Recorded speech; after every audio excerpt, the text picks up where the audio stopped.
What if we're not alone? What if aliens are everywhere, watching us, studying us, cataloguing every move? What if they've been here all along, hidden just beyond our ability to detect them, observing us like animals in a cosmic zoo? What if we haven't found them not because they don't exist, but because they're hiding from us? Welcome. We're glad you're here with us tonight. You're listening to this in darkness, or near darkness. Maybe you're resting, maybe studying, maybe just letting your mind wander outward, toward the stars. However you've arrived, you're welcome to stay as long as you like. Before we go further, if you enjoy these quiet explorations of space and our place in it, a quick like or subscribe would really help this channel grow. But no pressure, we'll be here either way. Tonight we're thinking about observation, about being watched, not in a paranoid way, not with fear exactly, but with a different kind of awareness, a recognition that the silence we've been interpreting as emptiness might be something else entirely. We've spent decades searching for aliens, building radio telescopes, scanning the skies, listening for signals, looking for patterns that would tell us we're not alone in this vast cosmos, and we've found nothing, no voices, no messages, no deliberate attempts at contact. The universe seems empty, silent. But what if it's not? What if the silence isn't absence but discretion? What if there are others out there, many others, and they know we're here, but they've chosen not to reveal themselves?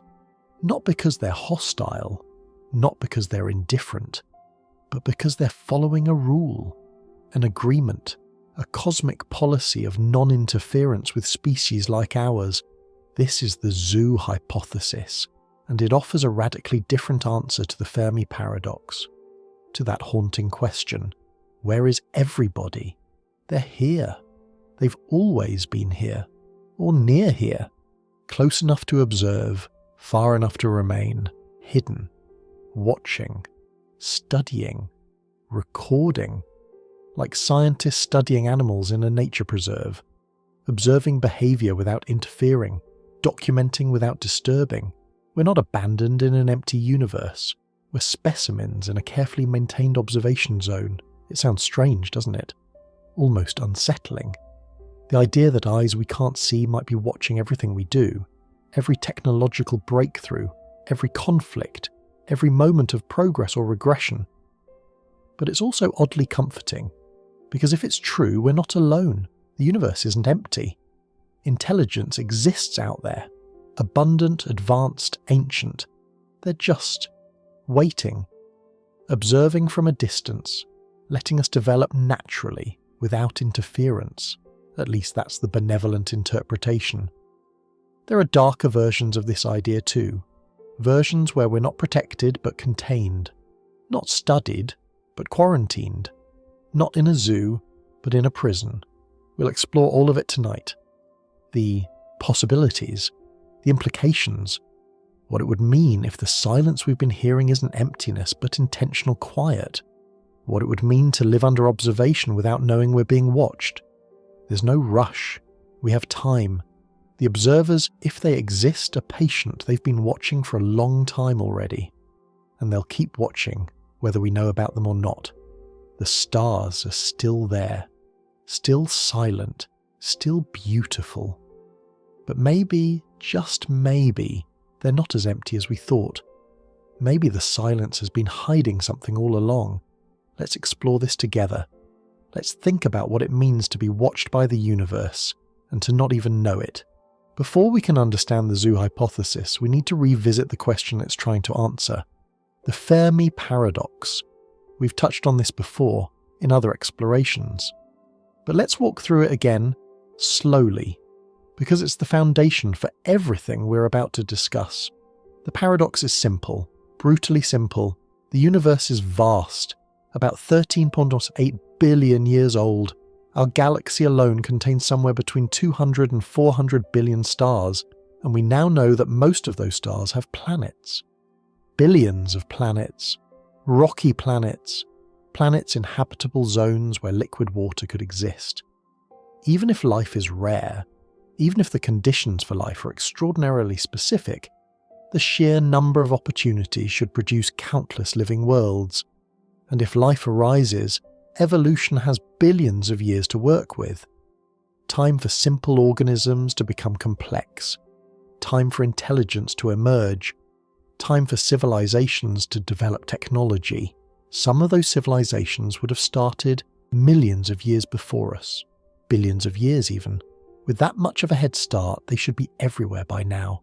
We should see evidence. Megastructures blocking starlight, radio signals, artificial satellites, colonies spreading across multiple star systems, the unmistakable fingerprints of intelligence reshaping the cosmos. But we don't see any of that. We've been listening with radio telescopes since 1960. SETI, the search for extraterrestrial intelligence, has scanned thousands of stars, analysed millions of signals.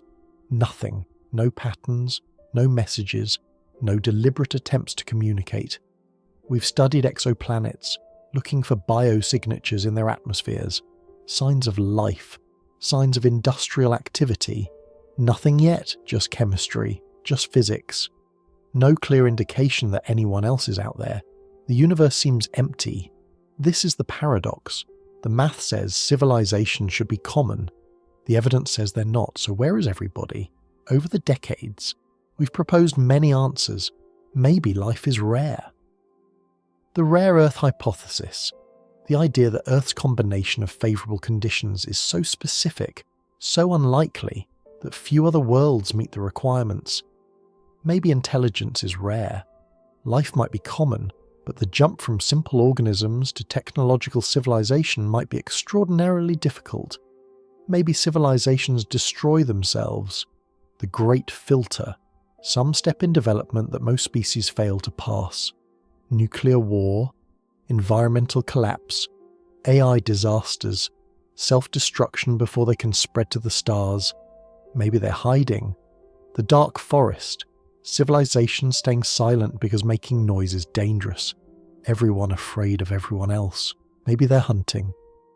The berserker hypothesis, self-replicating machines eliminating life wherever it arises. Each answer has merit. Each explains the silence in different ways. But there's another possibility, one that doesn't require life to be rare or civilizations to be self-destructive, or the universe to be hostile. What if civilizations are common? What if intelligence arises frequently? What if there are thousands, maybe millions of advanced species in our galaxy alone? But they've all agreed, explicitly or implicitly, to leave younger civilizations alone, to not make contact, to not interfere, to let species like ours develop naturally, at our own pace, without outside influence. This is the zoo hypothesis, and it flips the paradox inside out. The question isn't, why don't we see anyone? The question becomes, why would they let themselves be seen? If advanced civilizations have reasons to stay hidden, ethical reasons, scientific reasons, protective reasons, then the silence isn't a mystery. It's a choice. A deliberate, coordinated choice to remain invisible to species that aren't ready for contact yet. We're not alone in an empty universe. We're isolated in a populated one. The difference is profound. In an empty universe, we're cosmically unique, rare, alone with the weight of being possibly the only conscious beings in existence. In a zoo, we're ordinary, common even. Just another species going through the stages of development that countless others have passed through before us. The universe isn't silent because no one's there. It's silent because everyone's watching quietly, and they're waiting for something, some threshold, some sign that we're ready. But ready for what? And who decides when we've reached it? That's what we need to explore. Let's understand where this idea came from, who first proposed it, and why it's taken seriously as a potential explanation for the Great Silence. Let's meet the zoo hypothesis properly. The year was 1973. A radio astronomer named John A. Ball published a paper in the journal Icarus. The title was technical, academic, the zoo hypothesis. But the idea inside was anything but dry. Ball was thinking about the Fermi Paradox, about the strange absence of detectable alien civilizations despite the apparent likelihood of their existence. And he proposed something that had been floating around in science fiction for years, but hadn't been seriously examined in scientific literature. What if extraterrestrial civilizations exist, but they're deliberately avoiding contact with us? Not out of hostility, not out of fear, but out of something like restraint, caution, perhaps even ethics. Ball drew an analogy, a simple one, but powerful.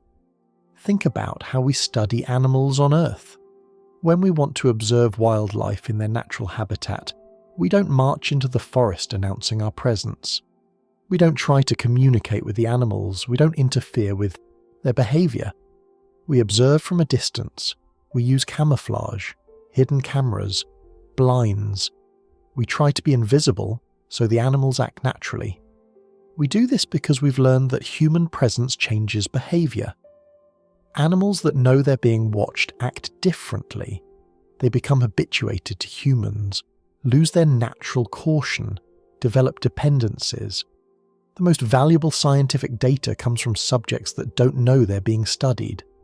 Ball suggested, what if advanced civilizations apply the same principle to us?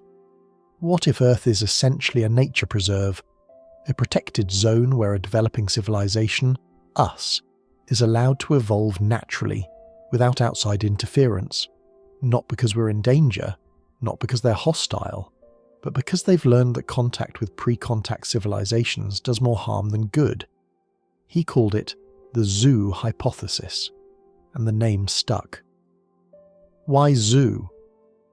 The term is a bit misleading actually. It conjures images of cages and captivity, of being staring at us through glass, of our freedom being restricted. But Ball didn't mean it quite that way.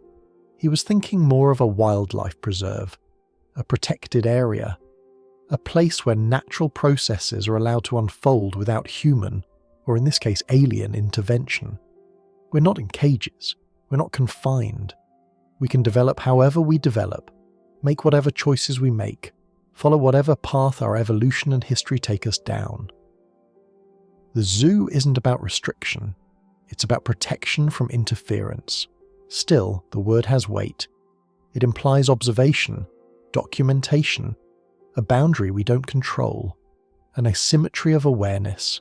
They know about us, but we don't know about them, and that asymmetry is deliberate. The core idea. Let's be clear about what the zoo hypothesis actually proposes. It suggests that 1. Advanced extraterrestrial civilizations exist, many of them, possibly thousands or millions in our galaxy alone. 2. These civilizations are aware of us. They've detected Earth. They know we're here. They've been observing us, possibly for a very long time. 3. They've chosen not to make contact. This isn't an oversight or accident. It's policy, intentional non-interference. 4. This policy might be coordinated, not necessarily a formal galactic law, but perhaps a widely shared understanding among advanced species, a consensus that contacting pre-spacefaring civilizations is unwise or unethical. 5. They remain hidden through advanced technology and careful observation protocols. They could reveal themselves if they wanted to. They choose not to. The hypothesis doesn't specify exactly why they stay hidden.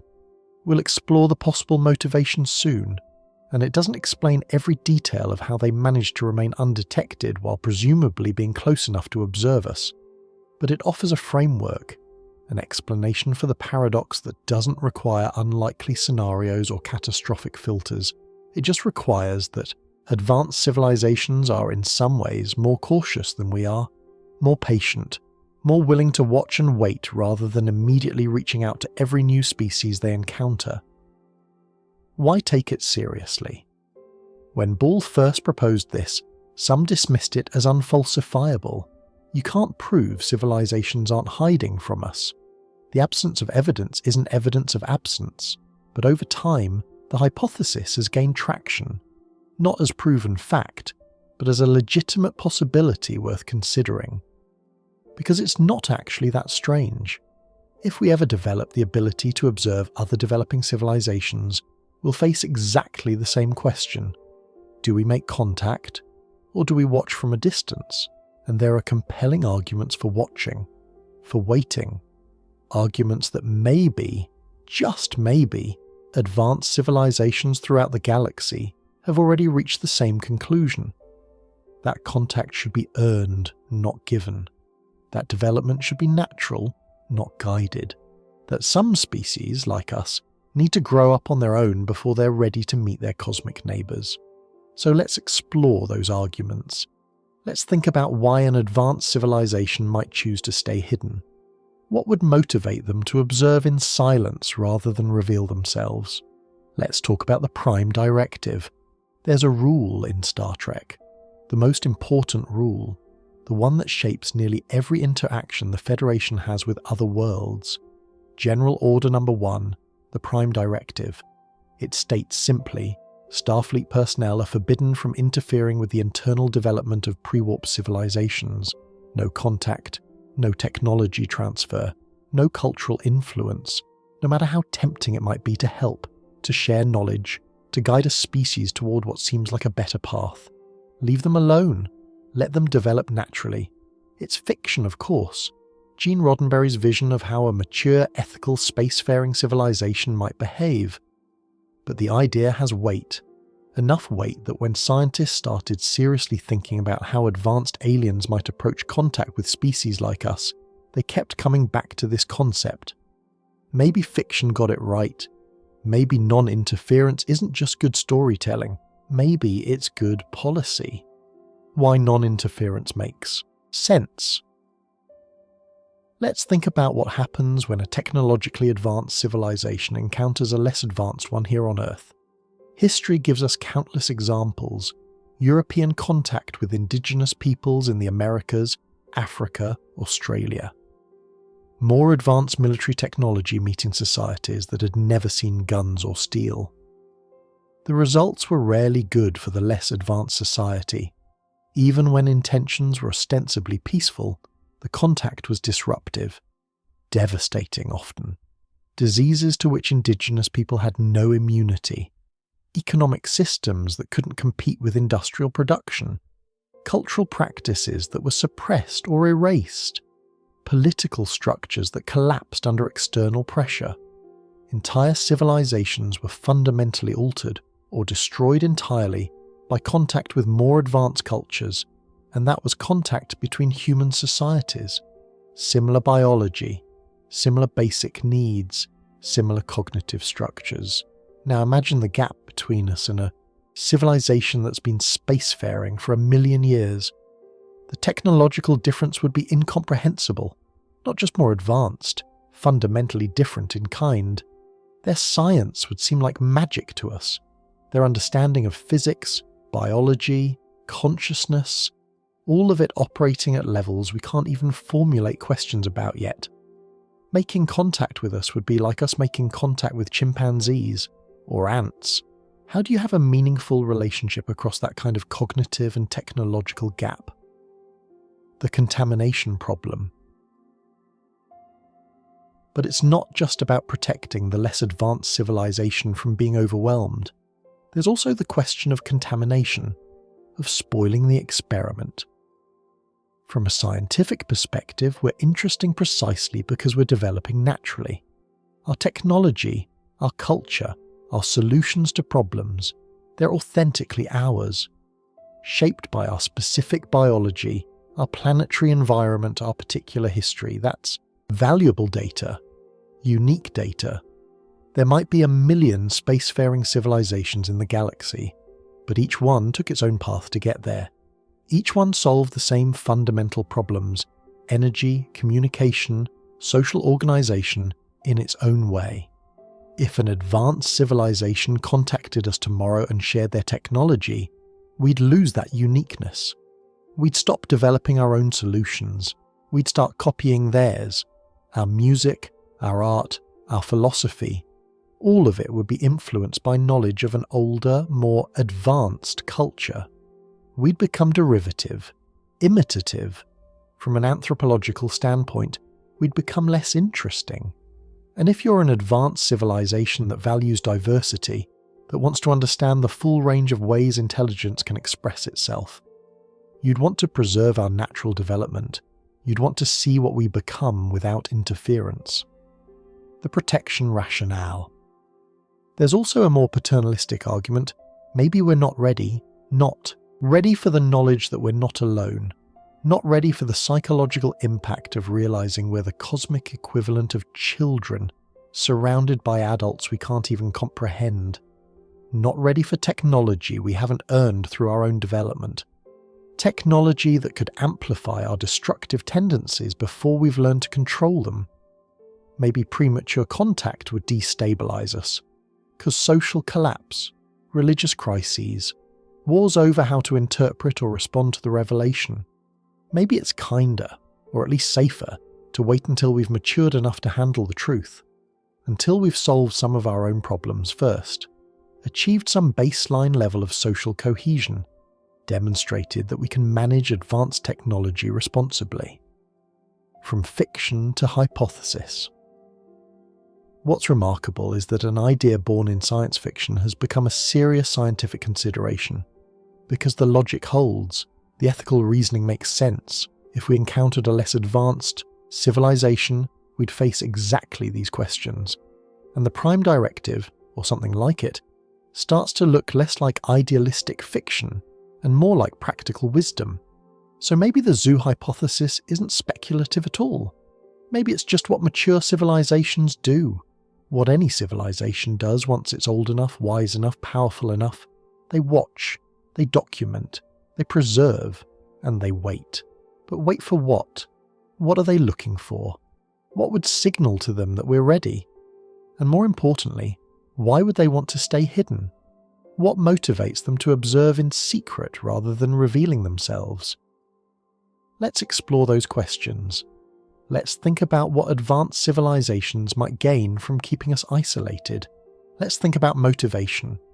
If advanced civilizations exist, if they know we're here, if they're observing us, why stay hidden?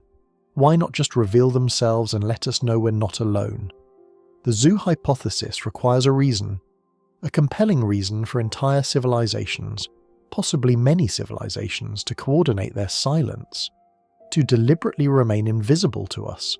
So let's explore the possibilities, the reasons why hiding might make more sense than revealing. Reason 1. Ethical non-interference. This is the most benevolent interpretation, the Star Trek version. Advanced civilizations have developed ethical frameworks that prioritize the autonomy of developing species. They believe, perhaps from hard experience, that younger civilizations need to make their own mistakes, chart their own course, develop their own identity without external influence. Contact, even well-intentioned contact, robs a species of that independence. It would be like a parent doing all their child's homework. Sure, the homework gets done perfectly, but the child never learns, never struggles, never develops the capability to solve problems independently. Maybe advanced civilizations have watched other contact scenarios play out badly, seen promising species become dependent on outside help, lose their cultural identity, stagnate because they stopped innovating and started imitating. So they adopted a rule: hands off. Let them grow, let them struggle, let them become who they're meant to become without our interference. It's restraint born from respect, from understanding that development matters more than expedience. Reason 2. Scientific observation. Maybe the motivation is less about ethics and more about research. We're a laboratory, an experiment, not in a cruel sense, but in an anthropological one. How does intelligence develop? How do technological civilizations emerge from pre-technological ones? What social structures arise? What solutions do different species find to universal problems? These are questions you can't answer if you only have one example, your own civilization. But if you have dozens, hundreds, thousands of developing civilizations to observe, you start to see patterns, understand variables, build genuine theories about how intelligence evolves and expresses itself. We're valuable as subjects precisely because we don't know we're being studied. The moment we know, our behaviour changes. We become self-conscious. We start performing, wondering what the observers think of us, trying to impress them, or deliberately rebelling against being watched. The data becomes contaminated, so they stay hidden, not to manipulate us, but to preserve the integrity of their observations. We're more valuable to them as we naturally are than we would be if we knew about them. Reason 3. Cultural preservation. Think about Earth's diversity, languages, traditions, art forms, ways of thinking. Much of that diversity is under threat from globalization. As cultures interact more, they tend to homogenize. Unique practices die out, languages merge or disappear. Now scale that up to a galactic level. If an enormously advanced civilization made contact with Earth, our entire culture would reorient around that relationship. Our art would be influenced by theirs. Our science would follow paths they suggest. Our philosophy, our religion, our sense of identity, all of it would be shaped by knowing about them. We'd lose something irreplaceable, our authenticity as a culture that developed in isolation. Maybe the galactic community values diversity. Maybe they've learned that homogenization is a loss, not a gain. So they practice isolation as a form of cultural conservation. Each developing species gets to mature in its own way, preserving the unique perspective that emerges from their particular evolutionary path, planetary environment and historical experience. By the time we're contacted, if we're contacted, we'll have already established who we are. Our identity will be secure enough to withstand outside influence. Reason 4. Self-protection. Here's a darker possibility. Maybe they're not protecting us. Maybe they're protecting themselves. Maybe young civilizations are dangerous, unpredictable, aggressive, unstable, technologically capable enough to cause problems, but not mature enough to be trusted. We have nuclear weapons. We have biological research that could create engineered plagues. We're developing artificial intelligence without fully understanding it. We fight wars over resources, ideology, territory. We struggle to cooperate even among ourselves. From the outside, we might look like a threat. Not now, maybe, but potentially, eventually. So they stay hidden, keep us at arm's length. Monitor us to make sure we're not developing technologies that could reach beyond our solar system and cause problems for others. The zoo isn't protective, it's quarantine. We're isolated not for our benefit, but for theirs, and for every other civilization that doesn't want to deal with a volatile, unpredictable species that's barely left its own planet. Reason 5. We're not interesting enough yet. Or maybe the reason is simpler, less dramatic. Maybe we're just not worth their time yet. A civilization millions of years old has seen thousands of species at our stage of development. We're common, ordinary, nothing special.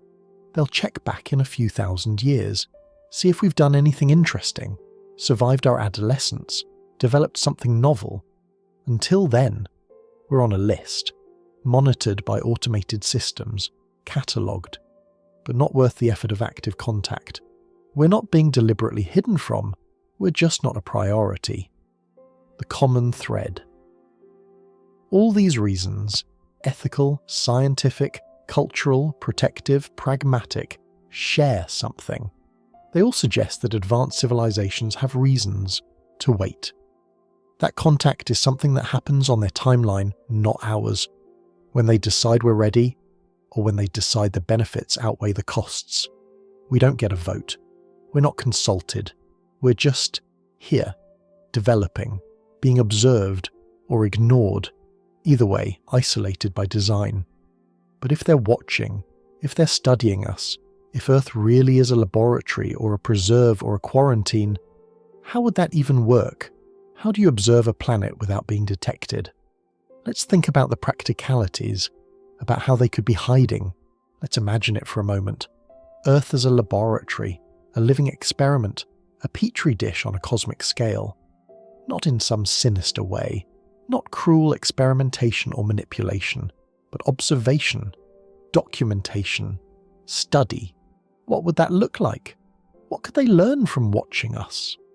The experiment in progress. Think about what we represent. We're a planet with complex life, multicellular organisms, ecosystems, a biosphere that's been evolving for nearly 4 billion years. That alone might be interesting. How does life diversify? How do different species interact? How does an ecosystem respond to changes, asteroid impacts, climate shifts, the emergence of a dominant intelligent species? But we're more than just biology now. We're technological. We've developed science, industry, nuclear power, space travel. We've gone from horse-drawn carriages to Mars rovers in barely more than a century. We're in the middle of a transition from a pre-spacefaring civilization to whatever comes next. And that transition, that specific moment in a species' development, might be exactly what makes us interesting. Because every civilization presumably goes through something similar.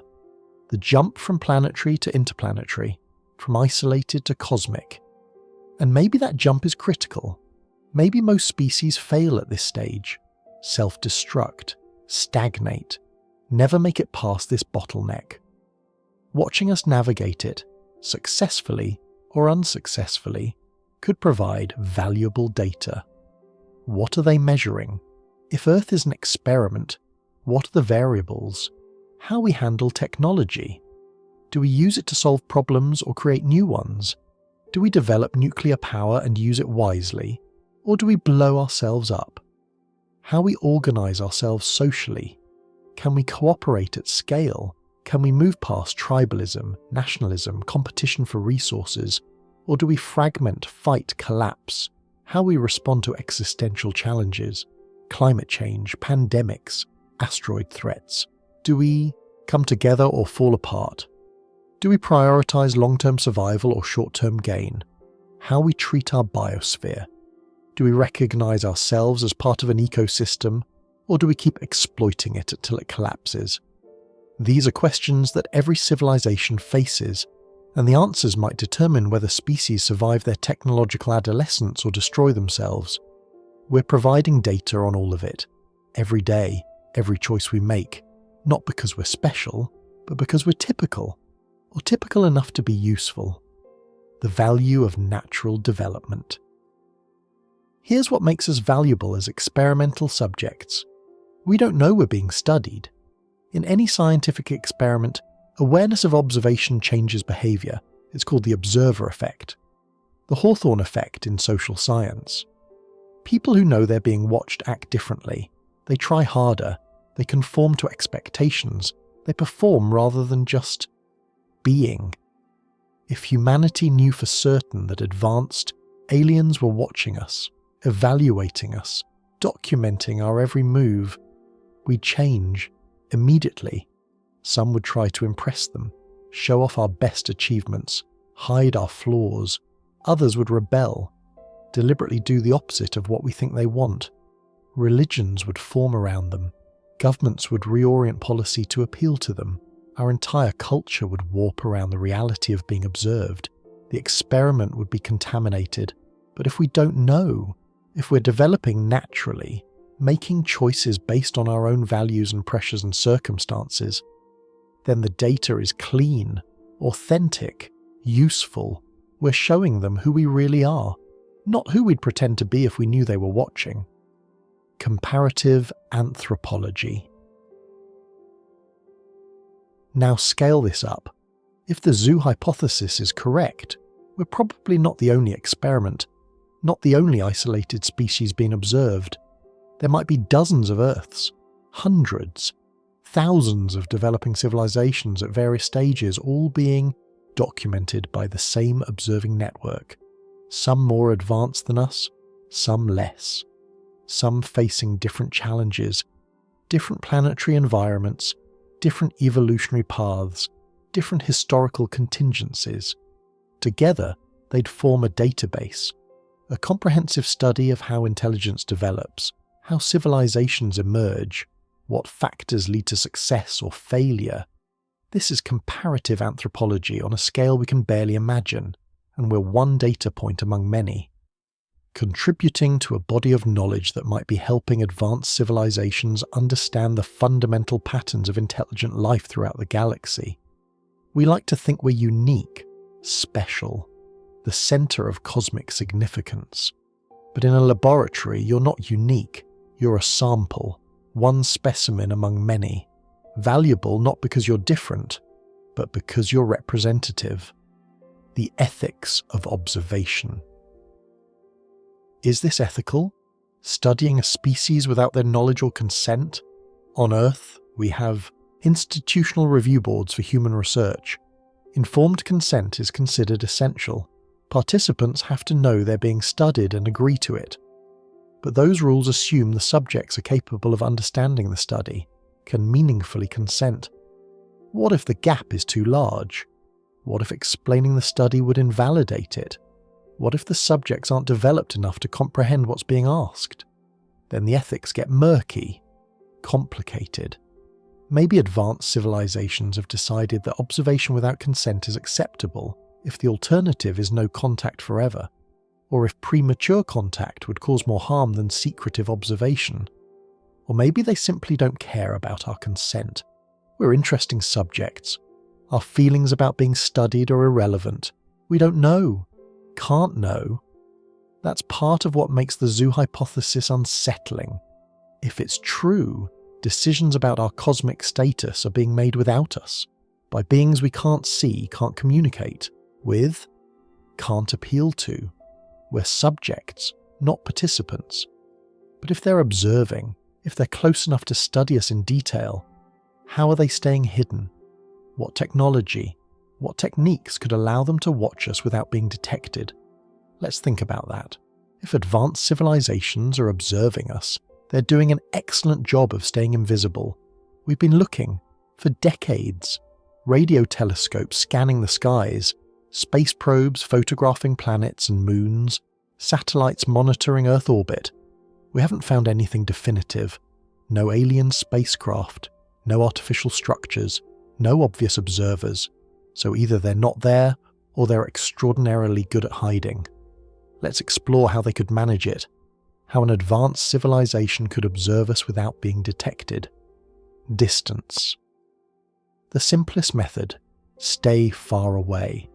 You don't need to be in Earth orbit to observe us. You don't even need to be in our solar system. With sufficiently advanced telescopes, you could observe Earth from light years away. We're already developing this capability ourselves. Our telescopes can analyze the atmospheres of exoplanets dozens or hundreds of light years distant. We can detect chemical signatures, measure temperature, estimate, composition. A civilization millions of years more advanced could do far more. They could image our surface, resolve continents, maybe even cities, track changes over time, monitor our radio emissions, analyze our television broadcasts, all from a comfortable distance, far enough that we'd never detect them with our current technology. No need to risk coming close, no need to worry about accidental detection. Just point their instruments at us and watch. Stealth technology. Or maybe they are close, in our solar system, but we can't see them. Think about stealth, how we make aircraft harder to detect, radar absorbing materials, heat signature reduction, shape optimization. Now imagine that technology developed for millions of years, a probe designed to be invisible across all wavelengths we monitor, no radar return, no infrared signature, no visible light reflection, no radio emissions. It could be floating in the asteroid belt looking like just another rock. Same spectral signature, same albedo, same trajectory, or in Earth orbit but too small to notice among the thousands of pieces of space debris we're already tracking, or on the Moon, or Mars, camouflaged, dormant when our probes pass by, active only when we're not looking. We've barely explored our own solar system. We've sent probes to a handful of locations, photographed a fraction of a percent of the surfaces of other worlds, There's so much space to hide in, so many places we've never looked, operating outside our awareness. Maybe they're not hiding at all, we're just not looking in the right way. Consider what we actually monitor: electromagnetic radiation mostly. Radio, visible light, infrared, ultraviolet. That's our window on the universe. But what if they operate in frequencies or dimensions we don't routinely observe? Neutrinos passing through us constantly, barely interacting. Dark matter surrounding us, invisible to all our instruments. What if they've learned to work with phenomena we barely understand? Using physics we haven't discovered yet? They could be right here, all around us, operating in plain sight but in ways we're not equipped to detect. Like insects trying to spot a radio tower. It's there, massive, obvious to humans. But insects don't have the sensory organs to perceive it as artificial. Maybe we're the insects, and they're operating just beyond our perceptual range. Automated observation. They might not be here personally at all. Why send living beings when you can send machines? Small probes, self-repairing, self-sufficient, designed to last for geological timescales with minimal maintenance, scattered throughout the galaxy, watching developing civilizations, sending data back to wherever the observers are. These probes could be tiny, sophisticated, designed specifically not to be detected. No large spacecraft, no cities or bases, just networks of small, intelligent machines blending into the environment, reporting back. We wouldn't see them because they're designed to be invisible, and because we're not the primary audience. They're talking to each other, to their creators, in ways we don't monitor. Time. Or maybe they're not here now, but they were. They visited Earth thousands of years ago, millions of years ago, left automated monitoring systems and moved on. Those systems are still here, still watching, still recording, sending reports to a civilization that might be hundreds or thousands of light years away now. By the time the data reaches them, we'll have changed completely, maybe destroyed ourselves, maybe become spacefaring. They're watching us on delay, not in real time, but watching nonetheless. Ancient probes, quietly documenting our development, hidden in places we haven't thought to look yet. The signal problem. There's one challenge to all of this: communication. If there are observation systems here, they presumably need to send data somewhere. Reports, updates, images and recordings of what's happening on Earth. Those transmissions should be detectable. We monitor radio frequencies, look for anomalies, search for artificial patterns. But maybe they're using communication methods we haven't mastered. Quantum entanglement, gravitational waves, something exotic we haven't discovered. Or maybe they're using frequencies and protocols we do monitor, but they're buried in noise, encrypted beyond our ability to recognize as artificial. Or maybe they only transmit rarely, brief bursts every few decades or centuries, and we simply haven't been listening at the right moment. The uncomfortable possibility. All of these methods are plausible, some are probable, given sufficient technological advancement, which means if advanced civilizations wanted to observe us without being detected, they could, easily. With technology that's not magic, just beyond our current capabilities, we wouldn't know, couldn't know, not with certainty. We might be under constant observation right now, every city monitored, every broadcast recorded, every technological development documented, and we'd have no idea. That's the unsettling core of the zoo hypothesis. It's not that we're alone, it's that we might not be, and we can't tell the difference. But if there's an observation network, if there are rules about contact, those rules came from somewhere. Someone established them. Let's think about that. About the possibility of galactic governance, rules we never agreed to but might be living under anyway. Imagine this. There's a council, a galactic organization, maybe thousands of civilizations representing billions of years of combined experience. They meet, physically or virtually, we don't know how. They discuss policy, they make decisions, They establish rules, and one of those rules concerns us, Earth, humanity, pre-contact civilizations like ours. The rule says, no contact, not yet, not until they meet certain criteria, and we were never consulted, never informed, never given a choice.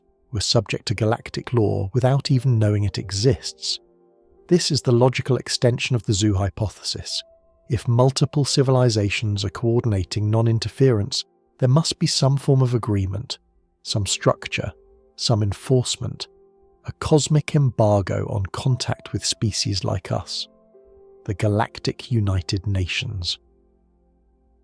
We can only speculate about what this might look like.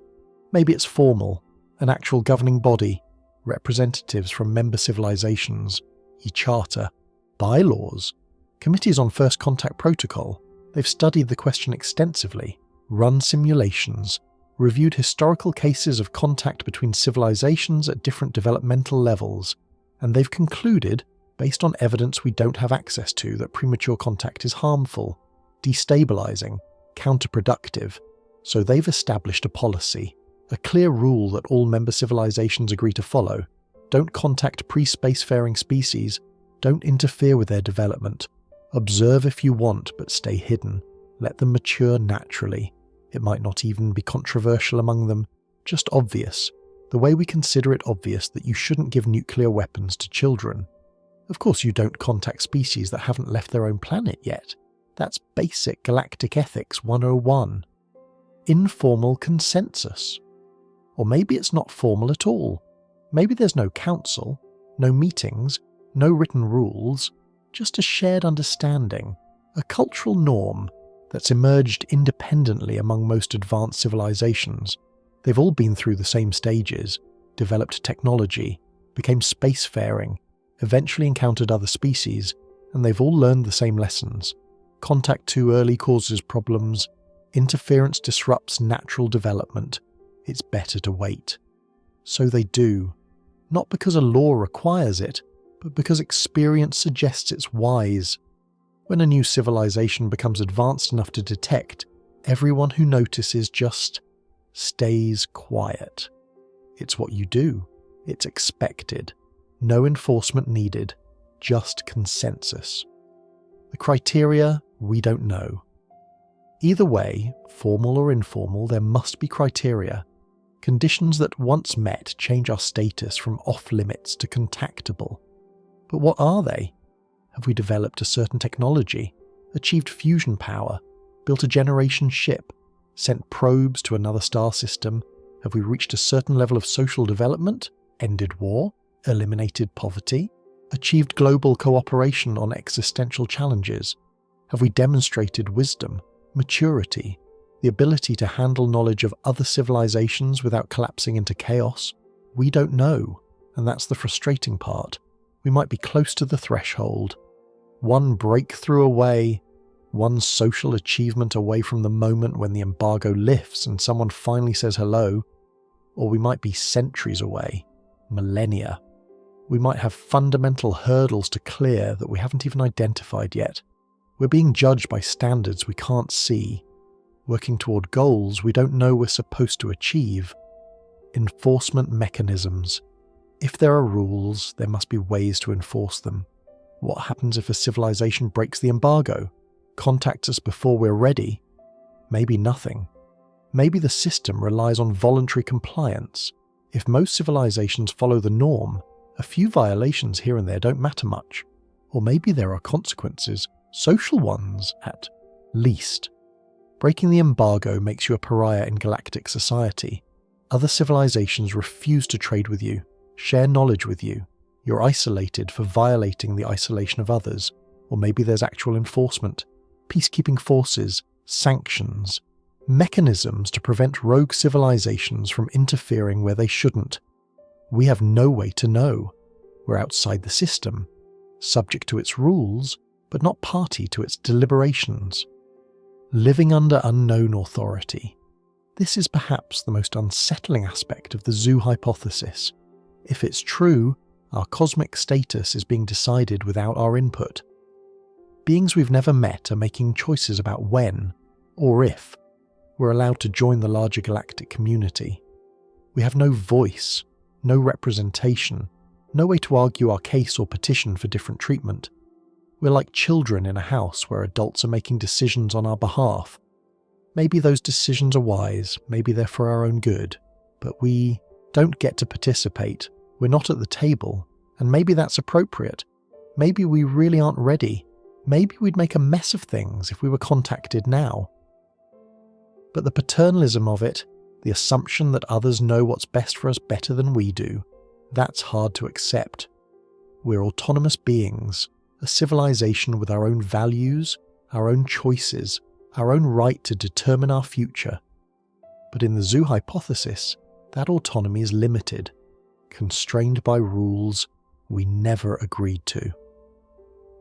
The question of legitimacy. And here's the deeper question. What gives them the right? Even if they're more advanced, more experienced, wiser, what gives any civilization the authority to impose rules on another without consent? We wrestle with this on Earth. The question of sovereignty, self-determination. When, if ever, is intervention in another nation's affairs justified? Now scale it up. Galactic scale. Do advanced civilizations have the right, moral or otherwise, to decide when younger ones are ready for contact? Or is the embargo itself a form of cosmic colonialism? Advanced beings imposing their values and timelines on others who have no say in the matter? We can't answer these questions, not from inside the zoo. But if contact ever does happen, if the embargo ever lifts, these will be some of the first questions we ask. Why did you wait? What were you waiting for? And who gave you the right to decide? For now, though, we're left wondering. What would trigger contact? What threshold are we working toward? Let's think about that. Let's ask the practical question. If the zoo hypothesis is correct, if there's an embargo on contact, if advanced civilizations are waiting for something, what are they waiting for? What milestone, what achievement, what sign of readiness would finally prompt them to reveal themselves? We can only speculate, but speculation can be illuminating. Technological thresholds. Maybe it's about capability, about reaching a certain level of technological development. The most commonly discussed threshold is faster than light travel, or at least significant interstellar capability. In Star Trek, this was the trigger. Warp drive. The moment humanity developed FTL technology, the Vulcans decided we were ready for contact. The logic makes sense. A civilization that can travel between stars is fundamentally different from one confined to its home system. You're no longer isolated. You're a potential neighbour, a participant in the larger galactic community. Contact becomes necessary, not optional, because you're going to encounter others eventually anyway. But maybe the threshold is lower. Maybe it's just leaving your home planet in a meaningful way, establishing permanent settlements on other worlds, becoming a multi-planetary species. That shows resilience, redundancy. You're harder to destroy, harder to set back with a single catastrophe. It shows ambition, the drive to expand, explore, persist. Maybe that's enough to warrant contact. Social and political maturity. Or maybe technology isn't the measure. Maybe it's about how we organise ourselves. Have we achieved global governance? Moved past the nation-state system into something more unified? Have we solved our internal conflicts? Ended war, or at least major war? Demonstrated we can resolve disputes without destroying ourselves? Have we addressed existential challenges like climate change, nuclear proliferation, pandemic preparedness? Maybe contact requires proving we're stable, mature, not on the verge of self-destruction. Because what's the point of contacting a civilization that might collapse into chaos the moment they learn they're not alone? Better to wait until they've demonstrated resilience, the ability to handle challenges without fragmenting, ethical development. Maybe the criteria are even more abstract. Maybe they're waiting for us to demonstrate certain values, certain ethical principles. How do we treat our biosphere? Do we see ourselves as stewards or exploiters? How do we treat each other?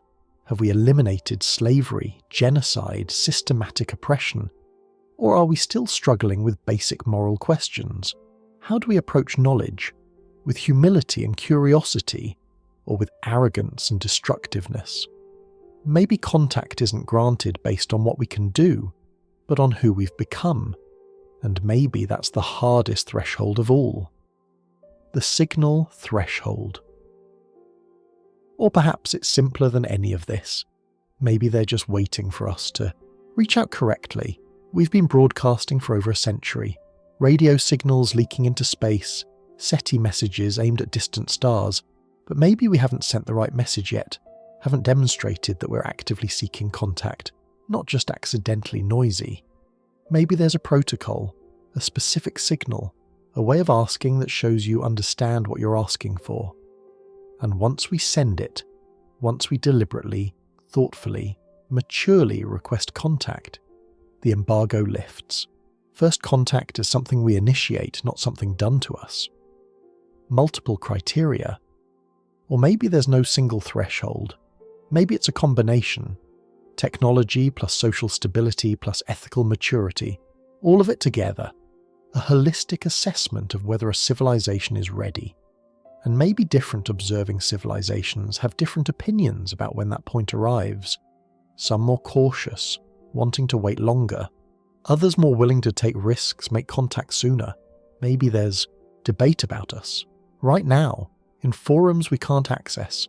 Arguments about whether humanity has reached the threshold or still needs more time, and we'll never know what tips the balance. Or maybe never. Here's the uncomfortable possibility. Maybe there is no threshold. Maybe the embargo is permanent. Maybe the galactic community has decided that contact with pre-contact civilizations, ever, is too risky, too disruptive, too problematic. So we'll never be contacted. We'll develop on our own, spread to the stars on our own, and only then discover we're not alone. No revelation, no guidance, no welcoming into galactic society. Just isolation, maintained indefinitely, until we're advanced enough that hiding from us becomes impossible. Then the embargo ends, not because we're ready, but because it's no longer enforceable. The waiting. We don't know which of these is true, can't know. All we can do is continue, develop, grow, become whatever we're going to become, and hope, and that if there is a threshold, we're moving toward it. That our progress counts as progress by their standards, whatever those standards are. But there's a darker version of this scenario we need to consider. What if the zoo isn't protective at all? What if we're not being nurtured toward readiness, but contained for their safety? Let's explore that possibility. We've been treating the zoo hypothesis as relatively benign, even benevolent. Advanced civilizations watching over us, protecting our development, waiting until we're ready for the wider cosmos. But let's consider another interpretation. What if the zoo isn't a nature preserve? What if it's a quarantine? Containment, not protection. Maybe we're not isolated for our benefit. Maybe we're isolated for theirs. Maybe we're dangerous. Not now, necessarily. Not yet. But potentially. Eventually. Young civilizations are unpredictable, aggressive, prone to conflict. We haven't learned restraint yet, haven't developed the wisdom that comes with age and experience. We have weapons that could destroy our own planet. We fight wars over ideology, resources, territory. We struggle to cooperate even among ourselves. From the outside, we might look unstable, volatile, a species that could become a threat if allowed to spread beyond our solar system, so they're keeping us contained, isolated, making sure we can't export our problems to the rest of the galaxy. The silence isn't respect, it's caution. The observation isn't scientific curiosity, it's monitoring, surveillance, making sure we don't develop technologies or capabilities that could threaten others. We're not in a nature preserve, we're in a cage. The dangerous child. Think about how we treat dangerous animals on Earth. We don't eliminate them. That would be unethical. But we don't let them roam free either. We contain them. sanctuaries, reserves, places where they can exist but can't threaten others. Maybe that's what the zoo is, a way to let us exist without allowing us to become a galactic problem. We can develop however we want, fight our own wars, make our own mistakes, as long as we do it here, in our own solar system, where we can't hurt anyone else. They're not hiding to preserve our natural development. They're hiding to avoid provoking us, to keep us calm, unaware that we're being contained.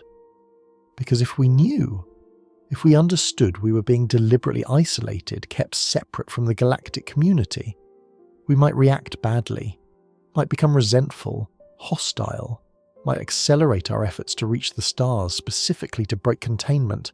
Better to keep us ignorant. Let us think we're alone. Let us develop at our own pace, never knowing we're being prevented from spreading. The failed experiment. Or maybe it's worse than containment. Maybe we're a failed experiment, a civilization that had potential but squandered it. They watched us emerge, develop, start using tools, building societies, creating technology, and they hoped we'd choose cooperation, peace, sustainability, wisdom. But we didn't, or haven't yet. We chose competition, conflict, short-term thinking, exploitation of our environment, and now they're just waiting for us to fail, watching the inevitable collapse, documenting it for their records. What happens when a species develops nuclear weapons but not the wisdom to avoid using them? What happens when a civilization damages its own biosphere beyond recovery? What happens when AI development proceeds faster than ethical frameworks to control it? They're watching to find out. Not to intervene, that would contaminate the data, but to record, to learn, to understand the failure modes of intelligent life. We're not a success story waiting to happen. We're a cautionary tale in progress. The ethical problem with letting us struggle. If they're watching us face existential challenges, climate change, nuclear proliferation, pandemic threats, and they're not helping, is that ethical? They presumably have knowledge that could help us, technologies that could solve our energy problems, our resource constraints, our medical challenges, but they're withholding it, deliberately, while we struggle, while we suffer, while we risk destroying ourselves. That's not benign observation, that's passive harm. Letting someone drown when you could easily save them isn't neutrality. It's a choice to let them die. Maybe they've rationalized it, told themselves that interference would be worse, that we need to solve these problems ourselves, but from our perspective, from the perspective of the billions of people who might suffer or die from problems that could be solved with outside help, it looks like cruelty, like watching an ant farm burn and calling it science. The prison planet. The darkest version of the zoo hypothesis isn't about protection or observation, it's about punishment or prevention. Maybe Earth is a prison, a place where dangerous or failed civilizations are isolated permanently. Maybe we're not the first species here. Maybe previous intelligent species emerged on Earth, became problematic, and were dealt with, reset, allowed to go extinct. And now we're here, developing, and they're watching to see if we'll be different, or if we'll require the same treatment. The zoo isn't temporary, it's permanent. We're not developing toward readiness for contact, we're just existing in isolation, forever. Hope despite darkness. These interpretations are bleak, deeply uncomfortable, but they're still just interpretations, possibilities, not certainties. The truth is, we don't know why we might be isolated. We don't know if the Watchers, if they exist, have our best interest in mind or their own. We don't know if we're being protected or contained, nurtured or monitored, valued or dismissed. All we know is the silence, and the silence doesn't tell us its motivation. So maybe instead of speculating about why they might be watching, we should ask, is there any evidence? Any signs that we're actually being observed? Let's look at what some people claim might be proof of the zoo. Let's be careful here. The zoo hypothesis is elegant, logical, It explains the Fermi Paradox in a way that doesn't require life to be impossibly rare or civilizations to inevitably self-destruct. But is there any actual evidence? Anything that suggests we're really being observed? Or is this just an unfalsifiable hypothesis, comforting speculation that can't be proven or disproven? Let's look at what might count as evidence and what argues against it. The UFO question. We have to address this. Unidentified aerial phenomena, UAPs, whatever we're calling them now. For decades, people have reported seeing things in the sky that don't behave like conventional aircraft. Objects that accelerate impossibly, change direction instantly, appear and disappear. Most have mundane explanations, misidentifications, natural phenomena, human aircraft, but some don't. Some remain genuinely unexplained even after serious investigation. Could these be observers, probes that occasionally become visible, either by accident or because they're testing our detection capabilities? It's possible. If the zoo hypothesis is correct, if there are observation systems near Earth, they might occasionally be spotted. Not often enough to prove they're there, but often enough to create persistent reports. Maybe these are the equivalent of glimpses through the glass, moments when the zookeepers become briefly visible to the animals, or maybe they're just atmospheric phenomena we don't fully understand yet. Ball lightning, temperature inversions, plasma effects. The problem with UFOs as evidence is that they're ambiguous. They could support the zoo hypothesis, but they could support a dozen other explanations too. The wow signal. In 1977, the Big Ear radio telescope detected a strong narrowband radio signal that lasted 72 seconds. It was so unusual that the astronomer reviewing the data wrote "wow" in the margin.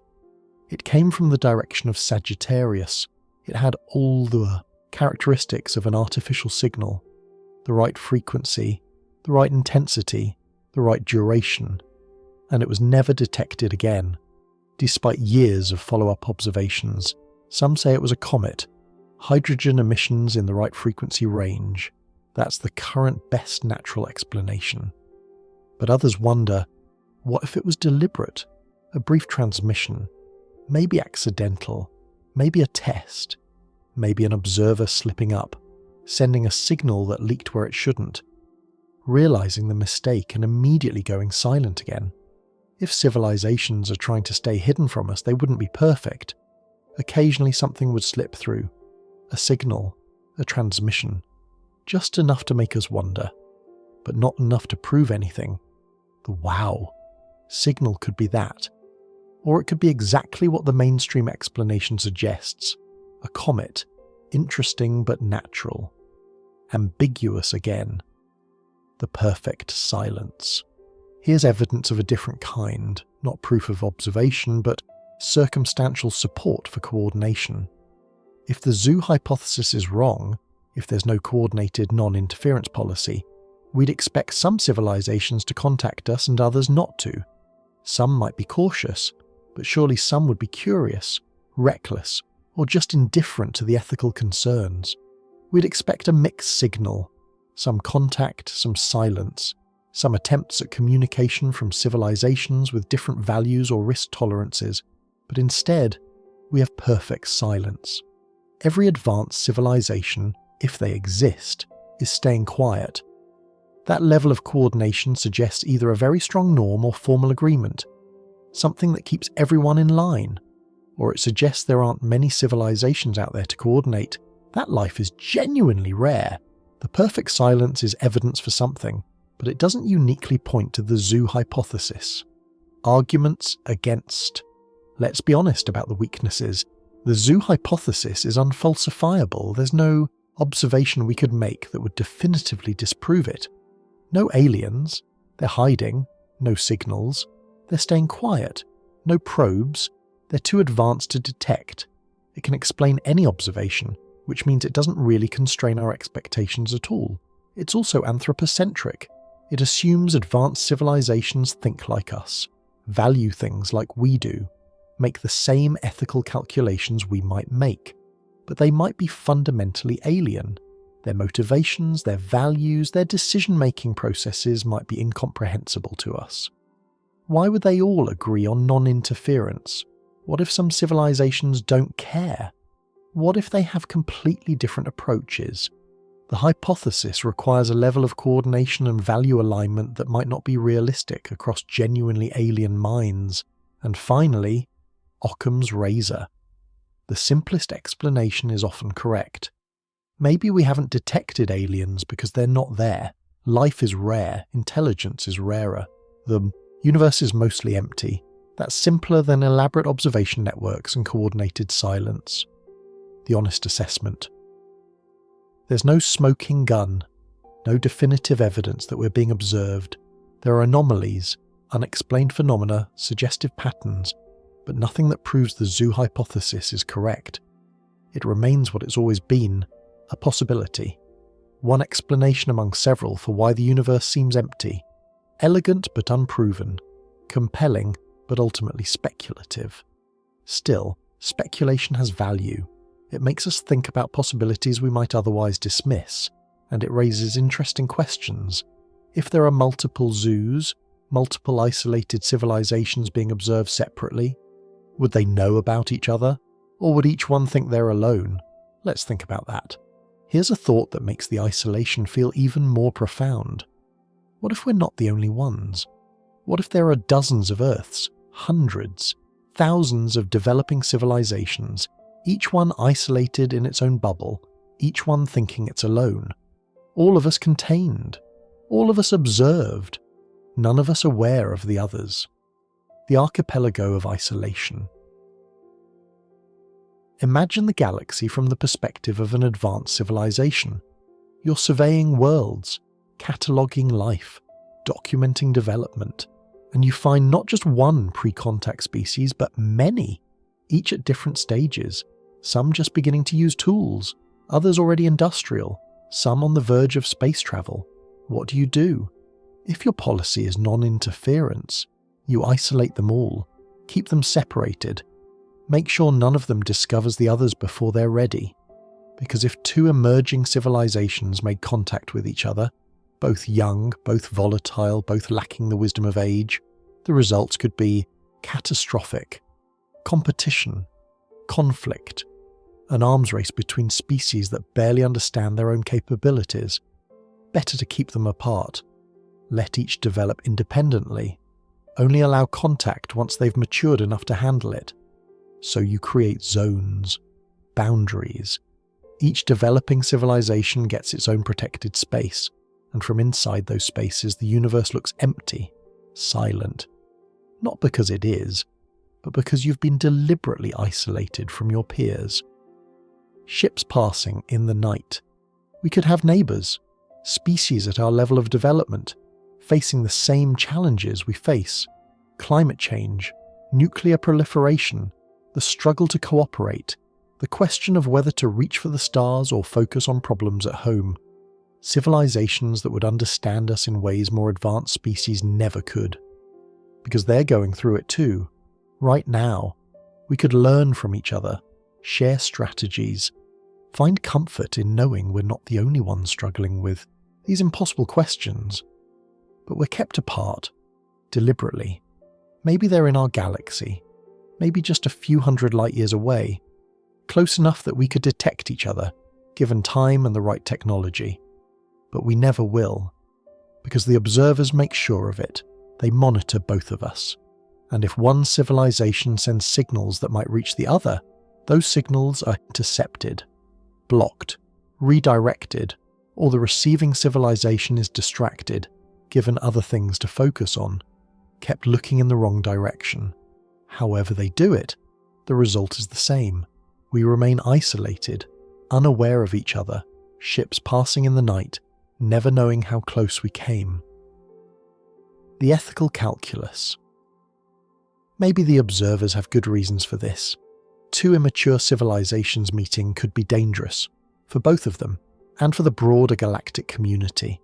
Better to introduce each species to the galactic society individually, when they're ready, under controlled conditions, with guidance, like bringing children into adult spaces one at a time, rather than letting them all loose together unsupervised. It's paternalistic, but maybe it's wise, or maybe it's just control. Maybe the observers prefer to be the only ones who know the full picture, who understand how many of us there are. Knowledge is power, and by keeping us ignorant, not just of them, but of each other, they maintain absolute information asymmetry. The moment of discovery. Imagine what happens when the isolation ends, when we finally become ready, by whatever criteria they use, and the barriers come down. We discover we weren't alone, not just in the sense of advanced civilizations existing, but in the sense of peers, others like us, others who struggled and survived the same transition we did. How many would there be? Dozens, hundreds. All of us graduating from isolation at different times, discovering a galactic society that's far more crowded than we ever imagined, all of us with the same experience, the same realization. We thought we were special, unique, the only ones, but we were never alone. We were just kept apart. How would that feel? Relief? Anger? Betrayal? Comfort at knowing the struggle was shared, even if we couldn't share it at the time, or resentment at being denied the chance to face it together? Or maybe forever. But perhaps the isolation never ends. Maybe the policy is permanent. Keep developing civilizations separated forever. Don't let them form alliances or build relationships until they're so advanced that they no longer pose any threat, by which point they're so different from each other, shaped by completely different evolutionary paths, technological trajectories, cultural histories, that they have nothing in common anyway. We'd miss our chance. Our peers would remain forever unknown to us. By the time we met other species, we'd have nothing to bond over, no shared experience of youth, just ancient alien minds, and us, equally ancient and alien to the next generation of emerging species. The window for meaningful peer connection would have passed, closed by the very isolation that was supposed to protect us. Living with the possibility. We don't know if there are others like us. Can't know if the zoo hypothesis is correct. But the possibility changes how we think about loneliness. Maybe we're not alone in being alone. Maybe our isolation is shared, paradoxically.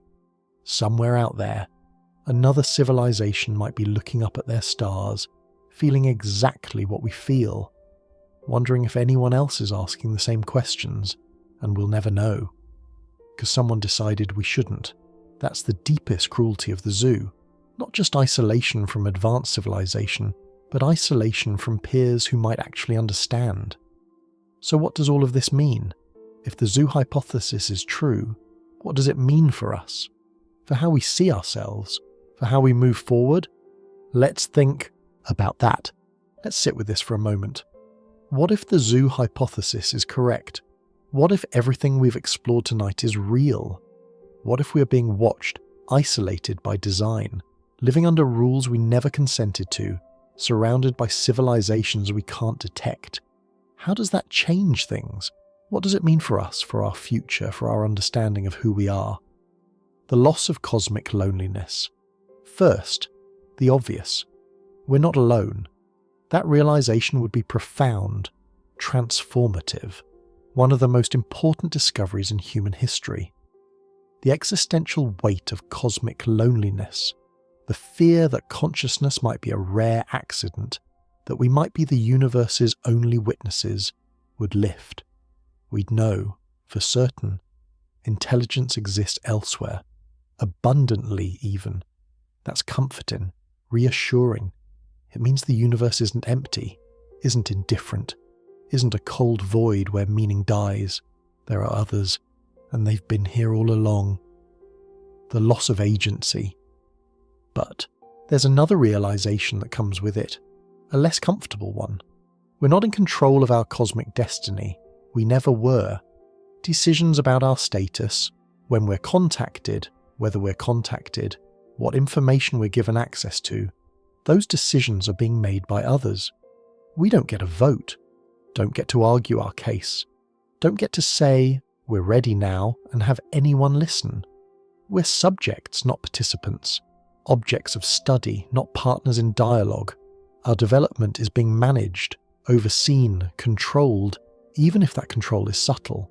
That's a loss of autonomy, a recognition that we're not as independent as we thought, not as free.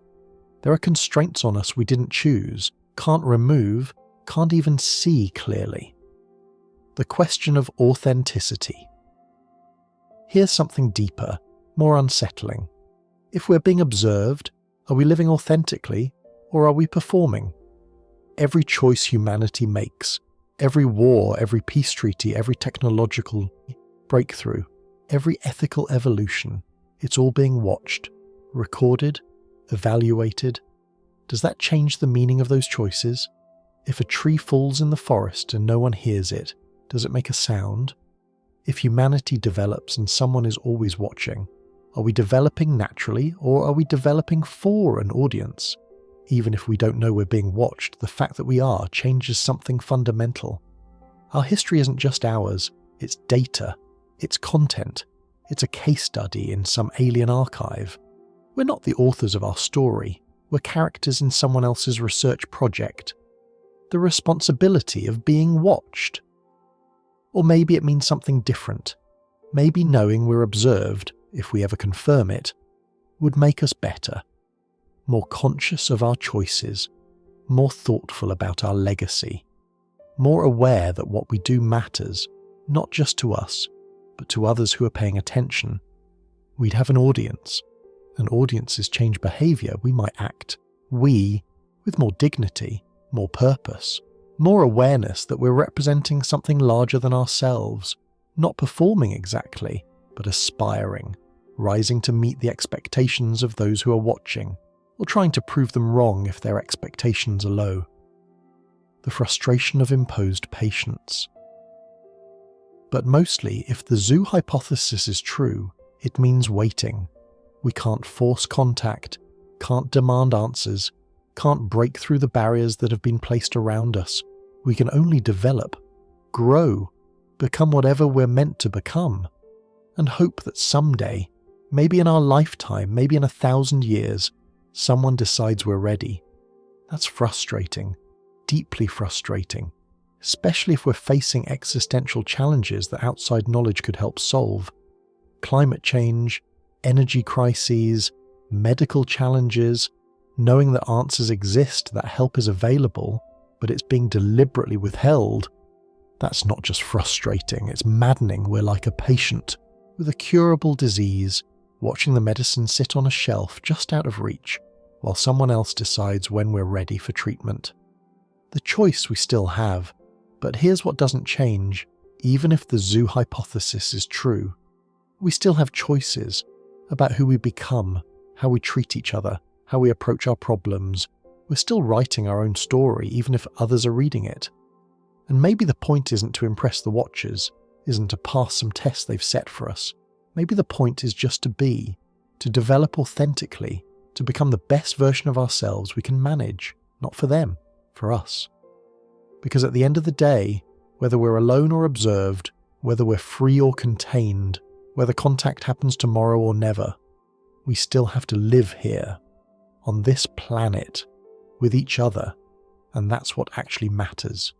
The watchers, if they exist, are external to our daily lives, abstract, theoretical, but our neighbours are real, our ecosystems are real, our challenges are real.